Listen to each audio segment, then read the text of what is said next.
Everything's about to shift, and when it does, you'll finally understand why it took so damn long. I know you're hearing this with a heart that's learned the hard way not to get your hopes up too fast. You've been let down before. You've believed in a turnaround that didn't come the way you pictured. You've circled dates on the calendar and watched them pass like every other day. You've built expectations brick by brick, laid a foundation for hope, watched the walls stand for a while, until they didn't. You've got a track record, and that track record taught you one thing: don't lean in too far. Save your energy. Protect your heart. But what I'm telling you right now isn't motivation. It's revelation. The surprise is already wrapped. The bow is tied. What's been happening in these recent days isn't the silence of neglect. It's the quiet of someone putting the final touches on something before handing it over. It's the calm in the kitchen right before the dish comes out.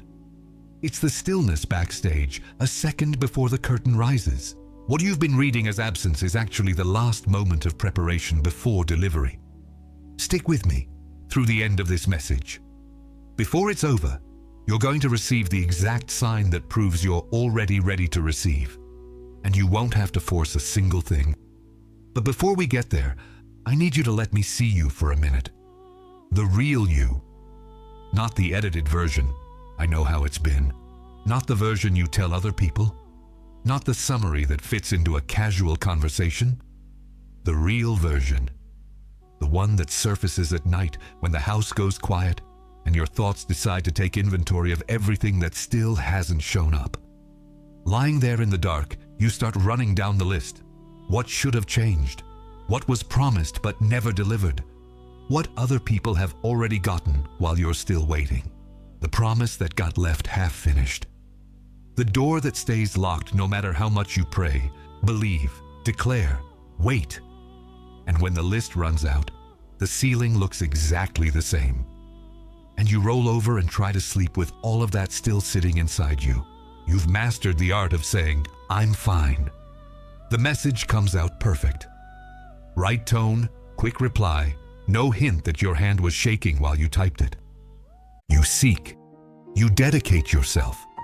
You do everything right, and yet abundance never comes. And the worst part? You start wondering if you're doing something wrong, if you're being heard up above, if it's meant for you at all. It's not a lack of faith or worthiness. It's a spiritual blockage that ordinary prayer alone cannot break. The Miracle Journal unblocks this in 21 days with a spiritual protocol that works exactly where your prayer doesn't reach.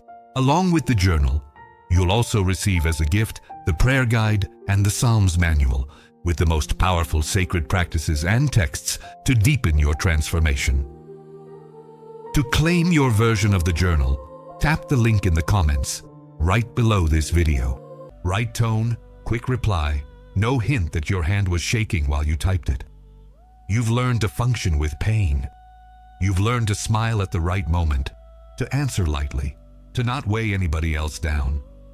You've learned to be the person who holds the room together, who keeps the mood steady, who says "I'm great" before anyone even has to ask twice.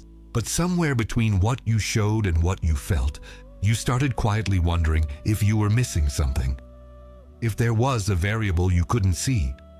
If the problem was you in a way nobody was telling you about. And the scene that stings in a different way is when you watch other people move forward. Not out of envy. You know the difference. You genuinely root for them. You clap. You share in their joy authentically. But afterward, when the conversation ends and you're alone again, the question comes that you never say out loud to anyone. What am I doing wrong? Why does it flow for them and stall for me? Do they pray differently? Have more faith? Were they more obedient? Or were they just chosen in a way I wasn't? And that question doesn't come with anger. It comes with that quiet exhaustion of someone trying to understand and just not getting there.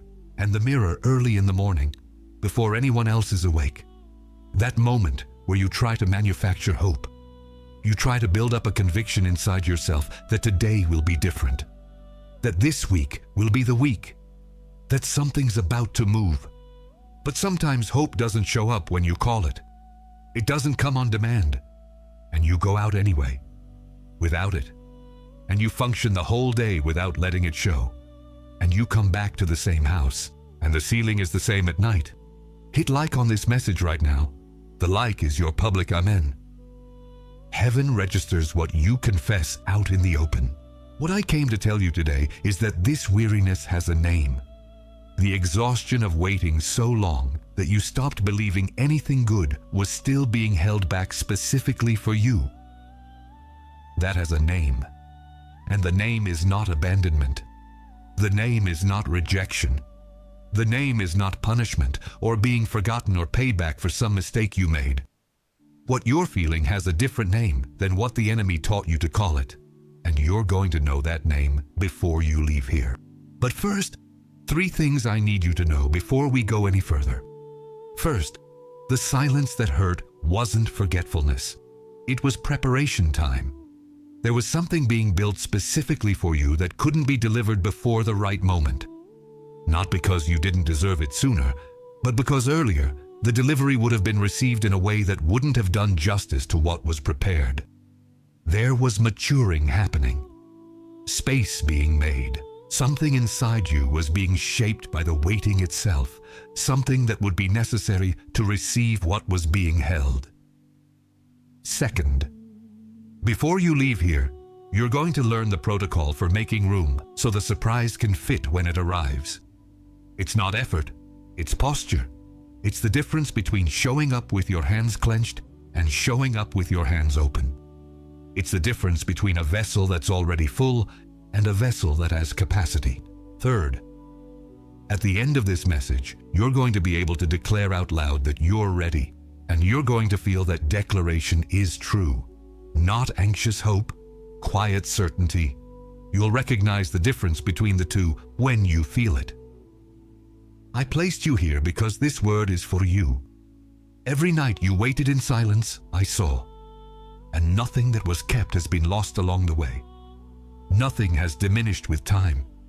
Nothing was handed to someone else by mistake. So now I need you to pay close attention, because what I'm about to show you are signs. And signs require trained eyes to see them. They're evidence of what's on its way that you've probably already received and interpreted wrong. Close your eyes for a second. If you can, look away from the screen for a moment. Take a deep breath. What I'm about to tell you won't work if your attention is split between this message and everything else running through your head. The first sign. You had joy without a reason on some ordinary day recently. Not euphoria. Not a piece of good news that explained it. It was a normal day, maybe even a hard day in other ways, and in the middle of it, a lightness came over you that you couldn't explain. It wasn't relief that something ended. It wasn't excitement that something started. It was just joy with no visible source. You might have dismissed it as distraction. Maybe you thought it was your fatigue throwing off a random emotion. Maybe you figured it was irresponsible to feel light when the situation didn't justify it. But what you called unexplainable lightness or sourceless joy is your spirit reacting to what's close before the news arrives. Your inner self has already received the signal that the delivery is on its way. The spirit knows before the mind, perceives before the eyes, and responds before there's visible evidence. That emotion wasn't wrong. It was early. It was correct before the moment was correct. The second sign, you lost interest in forcing doors you used to push against. Maybe you called that discouragement. Maybe spiritual apathy. Maybe a loss of motivation or even weak faith. But look closer than the automatic interpretation. It's not that you stopped wanting what's on the other side.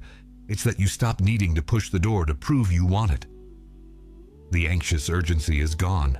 That constant need to check, to confirm, to do something just so you don't look passive, to act even when there's no clarity, just to feel like you're contributing. When that fades, it's not because you gave up. It's because your hand is being emptied so it can receive. A hand that's gripping can't catch what falls from above. A hand clenched around what it already has no room for what's coming. A hand that lets go, yes. A hand that stops forcing, yes. The interest in pushing wrong doors didn't fade because your faith weakened. It faded because your spirit started recognizing that the right door will open without needing force. The third sign. You dreamed about gifts, about wrapped packages, about doors opening, about tables set, rooms prepared, places that seemed arranged specifically for your arrival.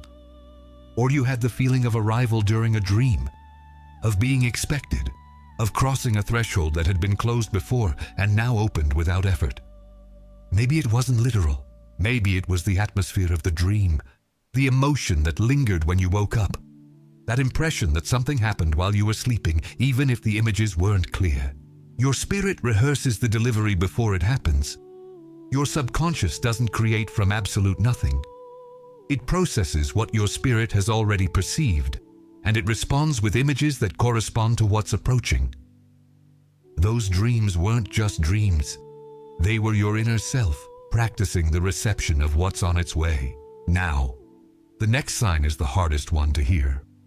It's the one the enemy has spent the most time trying to make you ignore or misinterpret. Because if you get this sign, he loses his main weapon against you in this specific season. That's why he worked so hard to disguise it. The fourth sign, the peace. Specifically the unexpected peace of someone who stopped checking when it's going to arrive. Not resignation, not the dim peace of someone who got tired of feeling. Not emotional surrender. Peace. The strange calm that showed up at a moment when you'd expect anxiety. The stillness that came when logic said you should be desperate, or at least worried. The quiet that has no rational explanation within the situation you're in. The enemy tried to swap that peace for anxiety. He tried to tell you peace was carelessness, that someone who really wants something stays on constant alert, checks, confirms, monitors, chases every signal. He tried to make you feel that being at peace was naive or not taking your faith seriously. But the peace isn't passivity. It's not indifference. It's proof that something inside you already trusts that what's yours is being kept. It's the posture of someone who knows the package is being finished and that running after it would be disrespectful to the one preparing the surprise. It's the maturity of someone who learned that heaven doesn't need your anxiety to act. If these signs have come to you, write free in the comments. That record is public. Heaven sees what you confess out in the open. Close your eyes for a second. Take a deep breath. What I'm about to tell you won't work if your attention is split. I need to tell you about a woman who understood this better than any theologian with pretty words. You find her in the second book of Kings, chapter 4. She was a widow, debt up to her neck, creditors at the door, kids about to be taken as payment for a bill she couldn't pay alone. She went to the prophet Elisha with the whole situation blowing up around her, and he asked one simple thing, "What do you have at home?" And she answered with the honesty of someone who can't hide the lack anymore. "A jar of oil." That's it. One container. One. And he said, "Go, borrow jars from all your neighbors. Not just a few, many. And shut the door of your house, you and your sons, and start pouring." And she went, and she filled every jar, one after another. The oil from that single container flowed continuously as long as there was an empty jar to receive it. When the last jar was filled to the brim, she said to her son, "Bring me another one." And her son said, "There aren't any more, Mom." And the oil stopped. The miracle wasn't the oil. The miracle was the number of jars she gathered. The provision had a size, and the size was determined not by how much oil heaven had available, but by how many empty jars were available to receive it. The oil didn't stop because it ran out. It stopped because there weren't enough empty jars to receive it. The provision was ready to keep flowing. What limited it was the capacity to receive. Now think about this. The surprise that heaven has prepared for you has a size, and that size will fit exactly into the empty space you give it. Someone who shows up full of themselves, full of backup plans, full of urgency, full of ongoing attempts, full of hands that haven't let go of what needed releasing. That person has no room. Not because the delivery was canceled, not because you were forgotten, but because there's nowhere to put what's being brought. And there's a second image, a scene you've probably seen or lived in some form. You walk into a dark room, pitch black, silent. It looks empty, looks like nobody's there, looks abandoned. And suddenly, the lights come on, and there were people in there. There was preparation. There was food, decorations, your name being called with joy by people who'd been silently waiting for your arrival. What looked empty was full of contained anticipation. What looked like abandonment was strategic positioning. Every person in the right place, every detail in the right spot, and the room had to be dark for the moment to count. For the reveal to be a real reveal. You're standing outside that room right now, and the darkness you've been feeling isn't abandonment. It's the positioning happening inside, in the dark, before the light comes on. The surprise doesn't depend on your effort to put it together. It's already being assembled. What it needs from you is simple. Show up. Walk through the door. Be present when the light comes on. Write in the comments right now. Do you see yourself as the empty jar waiting to be filled, or as the guest of honor arriving at the door? Either one is right, because you're both at the same time. Let me stop for a full minute. You waited so long that you confused delay with rejection. That wasn't weakness. It was the natural effect of waiting beyond what seemed reasonable. You tried to push doors that heaven kept closed on purpose, not as punishment, but to protect something that was being preserved for the right moment. The recent signs aren't coincidence. They're the package being finished. The joy without reason, the unexpected peace, the dream about open doors, the loss of interest in forcing what wouldn't open. Those weren't random noise. They were messages. And here's who you are inside all of this. You showed up here exhausted from trying to prove you deserve it. Exhausted from performing sufficiency in front of a heaven that never asked for that performance.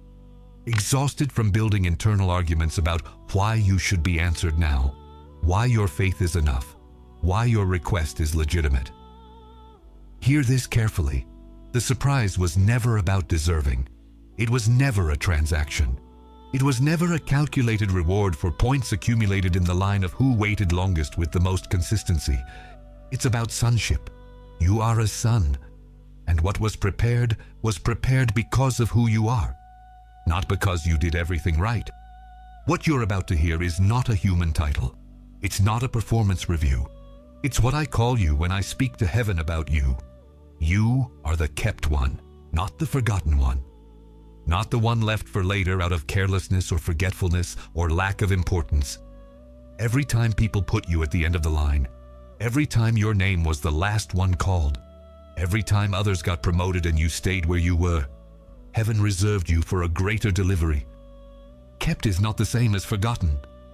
Kept means there is active care over what's inside. It means the content is too valuable to be delivered without the right container, without the right moment, without the context that will make the delivery make complete sense. I saw every time you were set aside.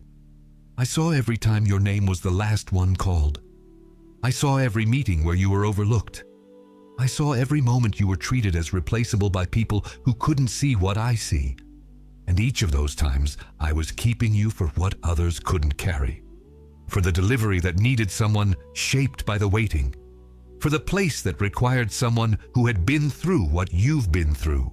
What this identity authorizes is simple and deep. You can stop feeling forgotten. Not as a mental exercise in positive thinking, as a declared fact about your reality. Kept is a fact. It's not consolation. You are the empty vessel. You emptied your hands from letting go of so much that wasn't yours.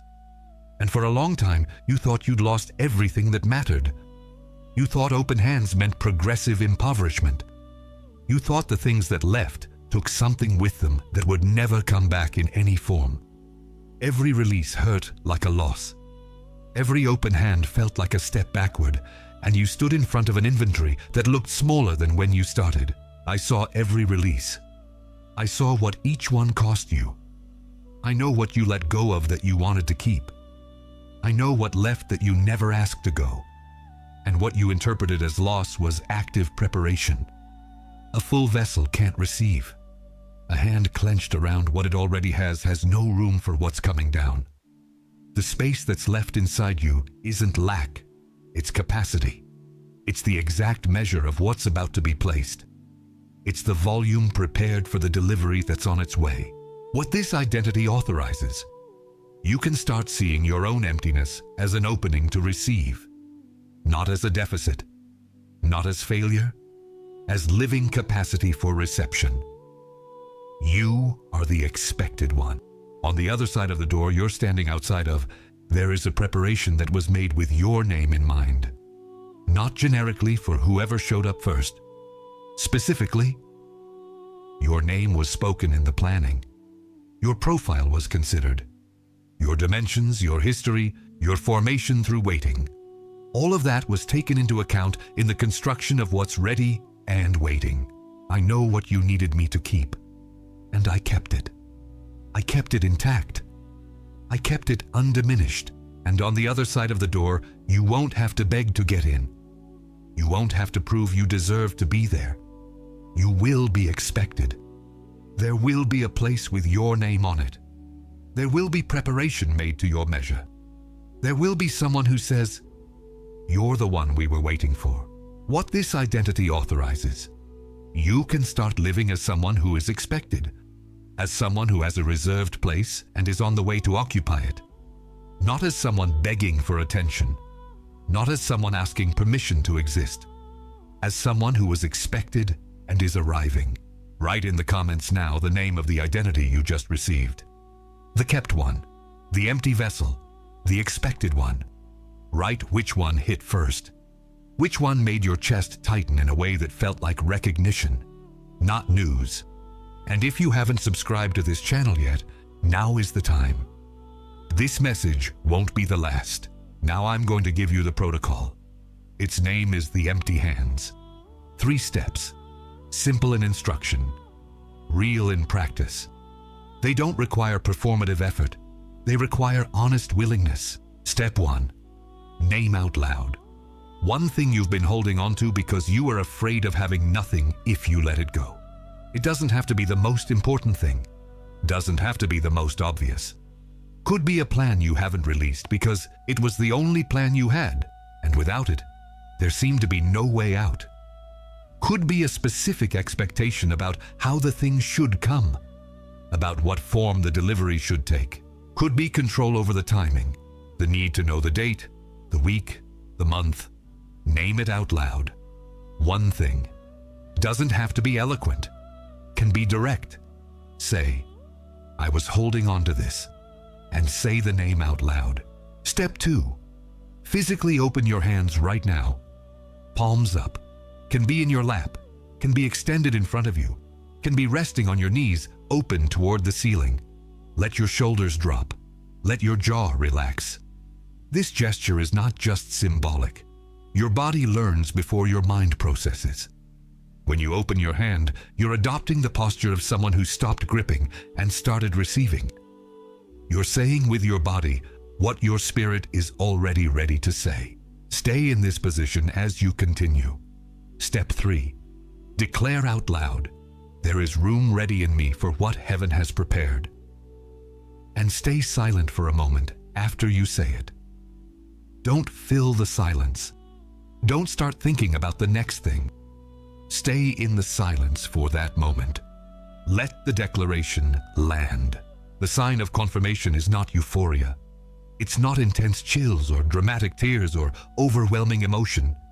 The sign is stillness. A specific peace from someone who released control of something they were holding. If you feel that, that's the sign. The posture was received. The space was opened. The delivery was registered. If you're receiving this protocol right now, write "received" in the comments. But before you leave here, I need to name what's going to try to steal from you in the next 72 hours. Because what was revealed here has opposition, and the opposition isn't going to wait. It's going to come today, tonight, this week, and it's going to come disguised. In the next 72 hours, 3 things are going to be thrown at you. Not as a possibility, as a certainty. The first tactic is anxious anticipation. It comes disguised as spiritual diligence, as responsibility, as not wanting to miss the moment. It's going to arrive as the impulse to check again, to confirm again, to look for one more sign beyond the ones already given, to do something concrete just so you're not sitting still. It's going to argue that someone ready to receive should be active, alert, vigilant. That rest is carelessness. That too much peace is naivety. But what it's going to do is steal the very peace that is the sign that you're ready. Peace is not absence of interest. It's presence of trust. Someone who's at peace doesn't need to keep checking because they know what's theirs won't pass by unnoticed. Someone who trusts the preparation can rest in the process without losing their place. The second tactic is self-sabotage from the unworthy. It doesn't come while you're in doubt. It comes after a moment of clarity, of joy, of real reception of what was said here.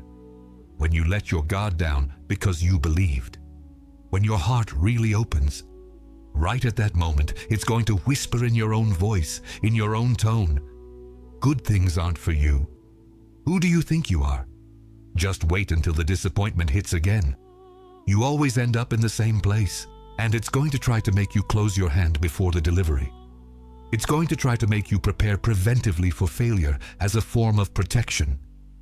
It's going to try to make you look more mature by closing your hand than by opening it. But a hand clenched in anticipation of rejection isn't maturity. It's the only gesture that can make the delivery slip away.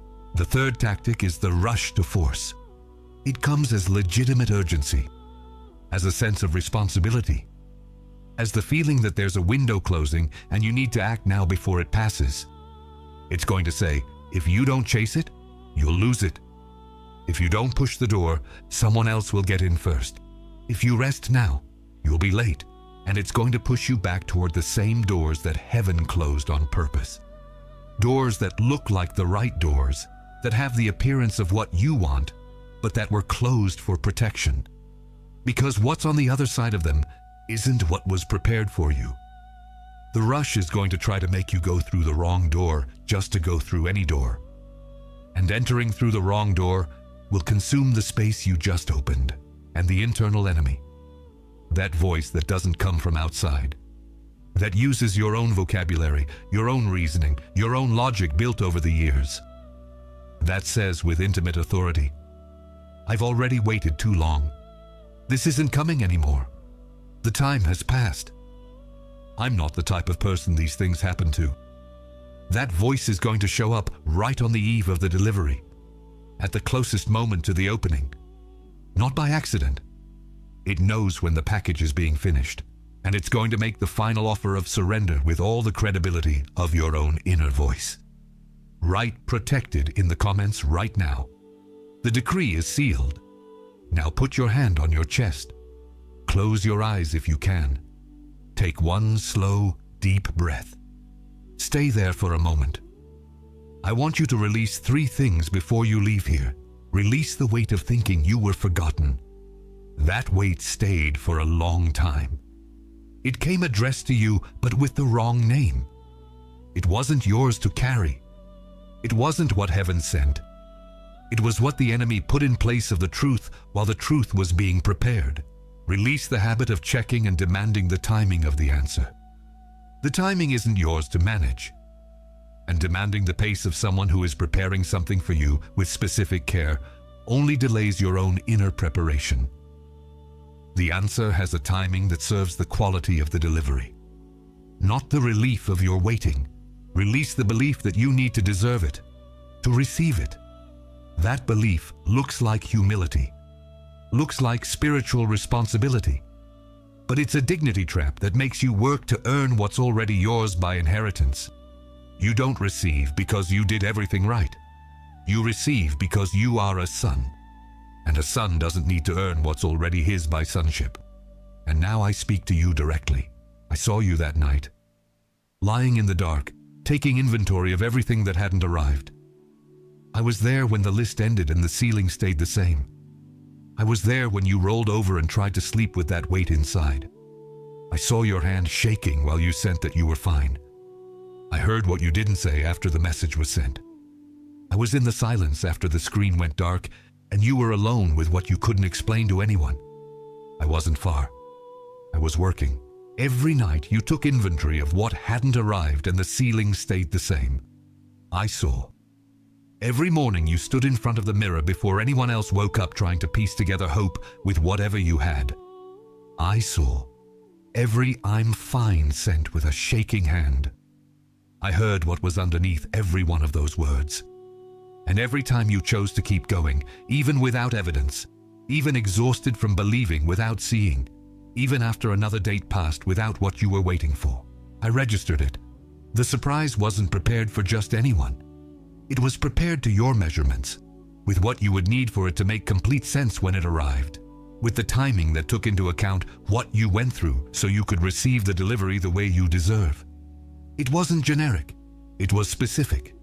Your name is on the preparation, not as one among many, as the recipient, and what was kept hasn't diminished with time. It hasn't lost quality with the waiting. It wasn't given to someone else while you waited. It stayed kept, intact, exactly as it was set apart for you. You're not late. You're being prepared to receive in a way that doesn't waste what's given. The delay wasn't neglect. It was specific care over what was being formed in you through the waiting. The vessel needed to have the right dimensions. The space needed to be open. The posture of reception needed to be formed. Kept. Empty vessel. Expected. I call you by all three names when I speak to heaven about you, and what I'm asking you now is not heroic faith, not a performance of belief, not more effort to convince heaven that you're deserving. It's a simple gesture. Show up with space. Show up with open hands. Show up present when the light comes on. The room is already set. The people are already in position. Your seat is already reserved with your name on it. What's missing is you, walking through the door. The surprise is already ready. The package is already wrapped. And what's happening now, at this exact moment while you hear this, is the last instant of preparation before the delivery. The oil is ready to flow. The jar that's missing is you. Open, available, with room. From scarcity to abundance. From waiting to reception. From closed hands to open hands. From kept in the promise to kept in the delivery. That's the movement happening right now. Now say it out loud. My hands are empty and ready. I receive what heaven has prepared. Say that out loud before you write in the comments. Don't skip this part. The spoken declaration anchors what was received here. What you confess out loud seals what was opened inside. Amen. Write "done" in the comments right now. That record is your public amen. Heaven sees what you confess out in the open. And every "done" in this section is a sealed decree in front of what was revealed here. And there's one person in your contacts who stopped expecting something good, who closed their hand before the delivery, who is in a night of inventory right now, lying in the dark, listing everything that hasn't arrived. Who is going to send an "I'm fine" today with a shaking hand? Send this video to them right now. One person. Specific. You already know the name while I'm speaking. The next video continues this word. Don't miss it. It is done. You are not the same person you were when this message began. You seek. You dedicate yourself. You do everything right, and yet abundance never comes. And the worst part? You start wondering if you're doing something wrong, if you're being heard up above, if it's meant for you at all. It's not a lack of faith or worthiness. It's a spiritual blockage that ordinary prayer alone cannot break. The Miracle Journal unblocks this in 21 days with a spiritual protocol that works exactly where your prayer doesn't reach. Along with the journal, you'll also receive as a gift the prayer guide and the Psalms manual with the most powerful sacred practices and texts to deepen your transformation. To claim your version of the journal, tap the link in the comments right below this video.